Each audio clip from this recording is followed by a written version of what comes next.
अस्सलाम वालेकुम। ये है chapter number 3, introduction to HTML5।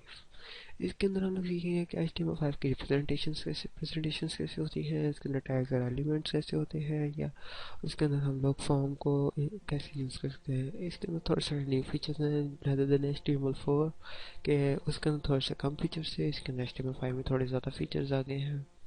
और इसके अंदर कोडिंग हम लोग मतलब बहुत किस क्या कह सकते हैं हम इसको, इजी हो गई है कि आपने मतलब थोड़े ही कोड के अंदर ज़्यादा काम कर सकते हैं।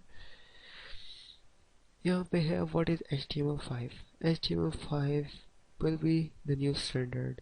HTML5 is a cooperation between the W3C and Web Hypertext Application Technology Working Group,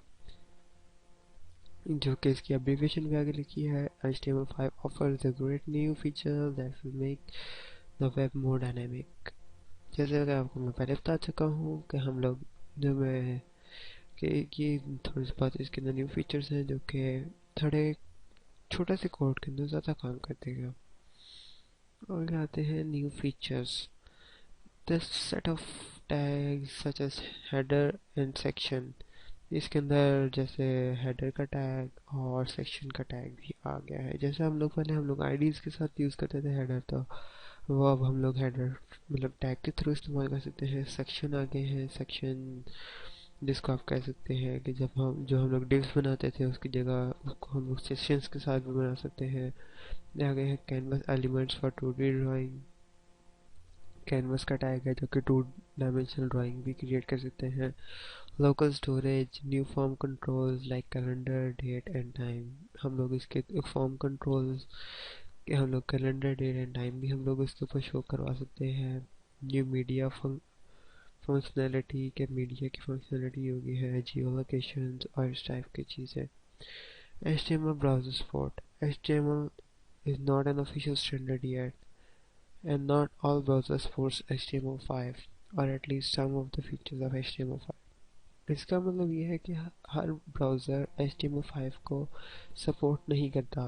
कुछ जो है वो सपोर्ट करते हैं, लेकिन उसके कुछ फीचर्स HTML5 के सपोर्ट करते हैं, टोटली नहीं करते। और कुछ हैं कि जो बिल्कुल भी नहीं करते, और कुछ हैं जो कर लेते हैं। क्योंकि अभी ये स्टैंडर्ड नहीं बना, जब स्टैंडर्ड बन जाएगा तो सारे ब्राउज़र्स इसको एक्सेस कर सकते हैं। अब आती है ओल्ड HTML4 जो कि हम लोग पहले यूज़ कर रहे थे। You don't need to throw any or redo old web pages. हम लोग पुराने वेब पेजेस दोबारा बनाने की जरूरत नहीं पड़ती थी। The page layout of the HTML document is exact the same.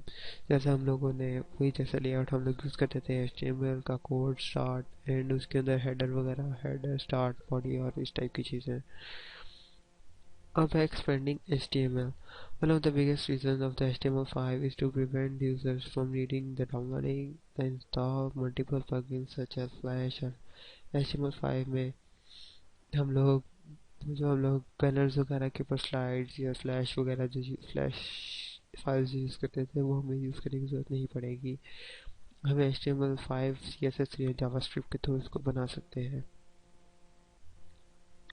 अब हम लोग अपनी कोडिंग को स्टार्ट करेंगे अपनी नेक्स्ट वीडियोस में।